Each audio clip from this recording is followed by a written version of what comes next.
What's up guys? We all know a crise de carne na Corsol tá real. É coisa que tá actually problema que tem de ser de tackle as soon as possible. De minha opinião, me dá algo é mistério ser de tackle rato caba. Pero you know how it goes, and me compreender que tá hora que ainda tá sendo não best para coisa que pode de tackle as soon as possible. Pensando nessa aqui, nós também que se man passar a senhora Suzy Römer tava tendo basta druk o distribuidor de carne com a bem for de Colômbia, qual a bem para aqui que tem possibilidade não panando na carne fresco na Corsol e país na den cercania. Mensen want op sincero com outro com fresco carne for de Colômbia portar. In ieder geval me to compreender se que com Suzy quer man. Com como mire bire é carne que também for de Colômbia é lota mais fresco com lo que Corsol tinta ponendo riba na mesa. Posso se boa, por exemplo, den freezer ande mesa riques. Controla ya 35,000 kilo de carne caduca den freezer aqui. Então fica lá de vez com approximately 80% de lo que tava tin den e companhia aqui tava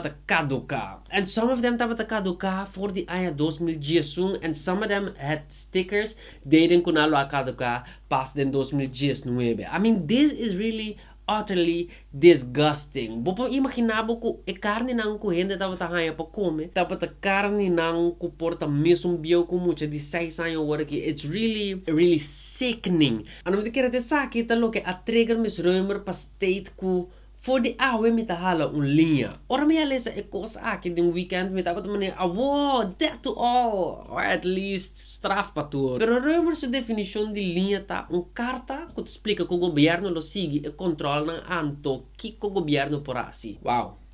A linha aqui, de minha opinião, tá assim de maneira bota tequilate, anto dois bolinha tá hopi papa. Por mim comecei a rica fiasco de 35,000 kg de carne caduca, tur elasto semana com tour e outro supermercado nang tour e outro general stores nang Enzo Words di kung awo numa bota hala linha que tá praticamente similar com o que botinta si elasto semana aqui. I mean, bota G's by sigi ku e control nang.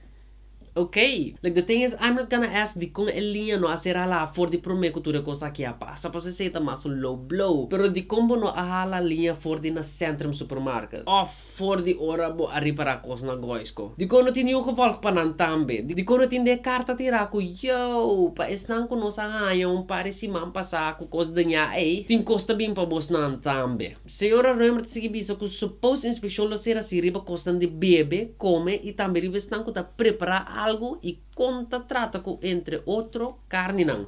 Senhora Römer, let's be honest, bosan tem coisa que bosan tá sendo coisa que bom para dia acaba. Actually, the question is, que é consequência ora controla a carne caduca, of course, nam produto na caduca dinge inventar. E se imita que era pueblo tingana de tende. Mas nós que sata que te passa com ende na que se não tem a straf, se não lugar tem cocera or whatever. And I don't know, in my opinion, bitingana de aqui que te gevolg na pesnang kubostang ahaya, promeco é suposto linha aqui com a serala. I'm curious. Let me know, people. Was not curious? Si was not curious, let me know in the comment section below. Que was not pensa. Anto, I know, guys, me best to do una crítica, but I gotta say, lo que a senhora Suzy Römer tá sendo tá nice sa seu trabalho também. But people, tem para ver nós também tem como mover como pueblo. Alright, guys, essa é tudo o que me tem para vídeo aqui. Se você like o vídeo aqui, leave a thumbs up, drop comment na section box de vídeo aqui, anto não olvida de subscribe. Se você tem da meu, just smash that goddamn subscribe button. So, thanks for watching. As always, me tem Nami dos, a nosotros por otro, en el próximo video. Aquí.